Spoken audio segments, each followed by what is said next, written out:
संतों ने उसे उठाया, उसके मस्तक पर हाथ रखा। उन्होंने जाते जाते उस बालक को एक ऐसा रहस्यमय मंत्र दिया जो पूरी सृष्टि को वश में करने की शक्ति रखता था। पुत्र, संत ने कहा, ओम नमो भगवते वासुदेवाय। अब यही मंत्र तेरा मार्गदर्शक होगा। निरंतर इसका जप करना। ईश्वर स्वयं तुझे दिशा दिखाएंगे। वे संत अपनी आगे की यात्रा पर निकल पड़े। बालक गांव के मुहाने पर खड़ा उन्हें तब तक देखता रहा जब तक वे धूल भरी पगडंडी पर पूरी तरह से ओझल नहीं हो गए। अब वो नितांत अकेला था। उसके पास केवल वह रहस्यमय मंत्र था और उस अनाम गांव की एक टूटी हुई कुटिया में उसकी प्रतीक्षा करती उसकी वात्सल्यमयी माता। वो माता जो उस बालक का इस भौतिक संसार में एकमात्र लौकिक सहारा थी, मोह का एकमात्र बंधन। परंतु नियति का विधान बहुत क्रूर होता है। जब ईश्वर किसी जीव को पूर्ण रूप से अपनाना चाहते हैं तो वे उसके सारे लौकिक बंधन निर्ममता से काट देते हैं। काल का चक्र उस बालक के जीवन में एक भयंकर खेल खेलने के लिए तैयार था जिसकी उसने कभी कल्पना भी नहीं की थी। पगडंडी की धूल उड़कर शांत हो चुकी थी। वे तेजस्वी संत जा चुके थे। कुटिया के बाहर अब कोई कोलाहल नहीं था, परंतु उस 5 वर्ष के बालक के भीतर एक अनहद नाद निरंतर गूंज रहा था। संतों द्वारा दिया गया वो पवित्र वासुदेव मंत्र अब केवल उसके होठों पर नहीं था, वो उसकी हर श्वास, उसके हर स्पंदन में उतर चुका था। वो उठता, बैठता, सोता या जागता, उसके अंतर्मन में केवल एक ही नाम थिरकता रहता।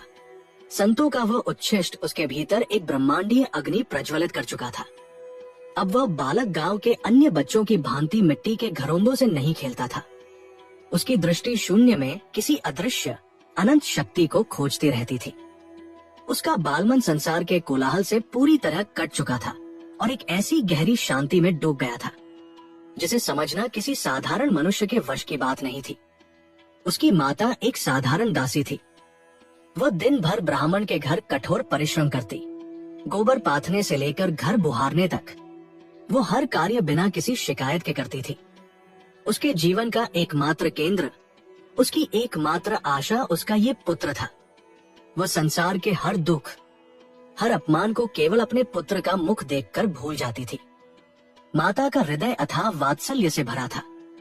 वो अपने पुत्र को गले लगाती, उसे चूमती और उसके भविष्य के सुनहरे स्वप्न देखती। वह सोचती थी कि बड़ा होकर उसका पुत्र उसे इस दरिद्रता से बाहर निकालेगा। बालक भी अपनी माता से प्रेम करता था। वह भली भांति जानता था कि इस विशाल और निष्ठुर संसार में ये स्त्री ही उसका एकमात्र लौकिक आश्रय है। यही वो अंतिम धागा था जो उस वैरागी आत्मा को इस मृत्यु लोक की माया से बांधे हुए था। माता का वह निस्वार्थ प्रेम ही वो अंतिम बेड़ी थी जिसे तोड़े बिना नारायण तक पहुंचने का मार्ग प्रशस्त नहीं हो सकता था। ईश्वर का विधान अत्यंत रहस्यमय होता है। जब परमात्मा किसी जीव को अपने विराट स्वरूप में पूर्ण रूप से विलीन करना चाहते हैं तो वे उसके सारे लौकिक बंधन अत्यंत निर्ममता से काट देते हैं। परमेश्वर अपने अनन्य भक्त के मार्ग में कोई मोह, कोई आसक्ति शेष नहीं रहने देते। एक संध्या का समय था। सूर्य पश्चिम दिशा में अस्त हो रहा था। आकाश में सिंदूरी और मटमैले रंग की चादर फैल चुकी थी। धीरे धीरे गहरा अंधकार धरती को अपनी बाहों में समेटने लगा। पक्षी अपने घोंसलों की ओर लौट चुके थे और गांव के कच्चे रास्तों पर सन्नाटा पसरने लगा था। दासी माता अपने दैनिक कार्यों से निवृत्त होकर अपनी कुटिया की ओर लौट रही थी। मार्ग में उसे स्मरण आया कि ब्राह्मण के घर की गाय दुहनी शेष रह गई है। अपने पुत्र के लिए थोड़ा सा उष्ण दूध लाने की लालसा उसके भीतर जगी। उसने अपनी मैली धोती को कमर में कसकर बांधा, एक छोटा सा पीतल का पात्र उठाया और वो घर के पिछवाड़े की उस सुनसान पगडंडी पर चल पड़ी। रास्ता कच्चा और ऊबड़ खाबड़ था। वर्षा ऋतु के कारण वहाँ घास बहुत बड़ी बड़ी हो चुकी थी। संध्या का वो धुंधला अंधकार अब पूर्ण रूप से रात की स्याह कालिमा में बदल रहा था। माता के थके हुए कदमों की आहट उस एकांत मार्ग पर स्पष्ट सुनाई दे रही थी। हवा में एक अजीब सी खामोशी थी। उसे तनिक भी ज्ञात नहीं था कि वो पगडंडी उसके जीवन की अंतिम यात्रा थी। घास के उस घने झुरमुट में मृत्यु कुंडली मारे बैठी थी। काल ने एक विषैले भयानक सर्प का रूप धारण कर लिया था। यह कोई साधारण सर्प नहीं था, ये साक्षात नियति थी। जिसे नारायण ने अपने भक्त के मोहपाश को छिन्न भिन्न करने के लिए भेजा था। अंधेरे में माता का पैर सीधा उस सर्प की पूंछ पर पड़ा।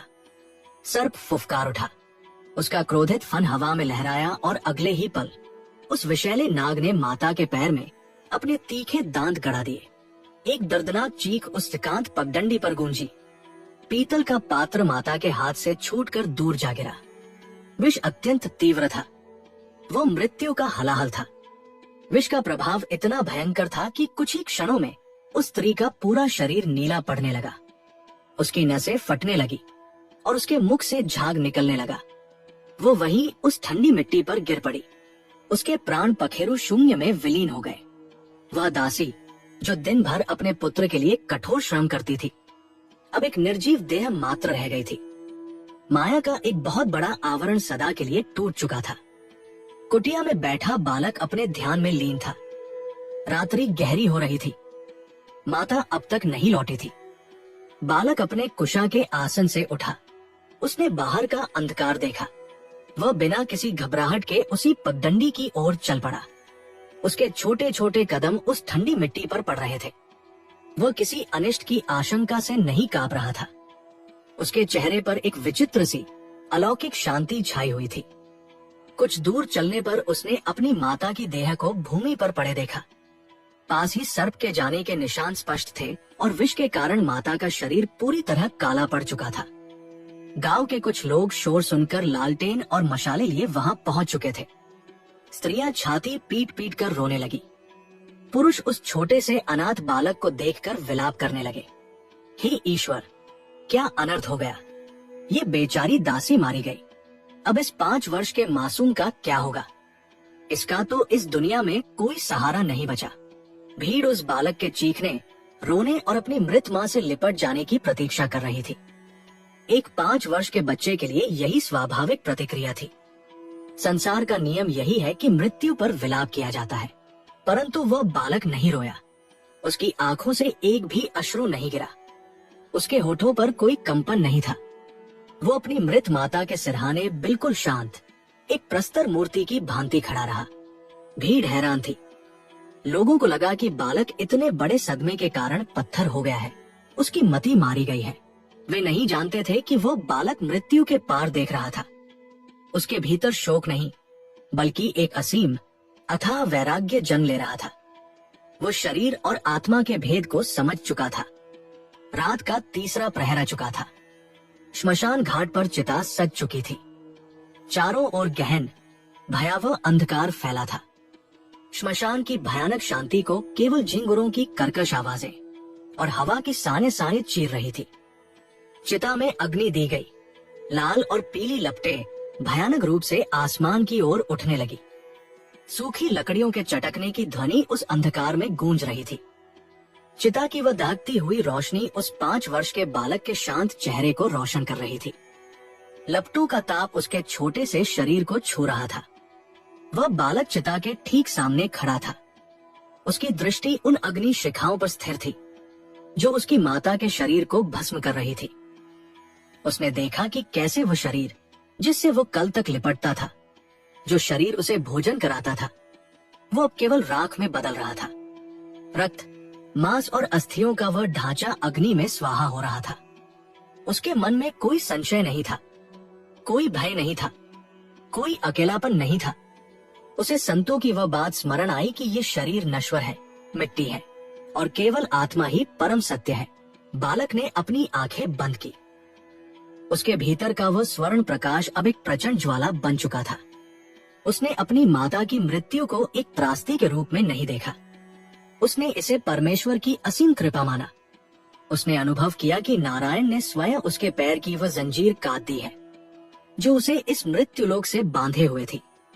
उसके अंतर्मन में एक दृढ़ अटूट स्वर गूंजा, प्रभु, आपने मेरी आसक्ति की अंतिम बेड़ी भी तोड़ दी।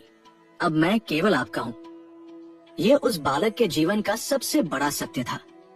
भगवान ने उसका अंतिम मोह नष्ट कर दिया था। अब उसे रोकने वाला कोई नहीं था। अब उसे बांधने वाला कोई नहीं था।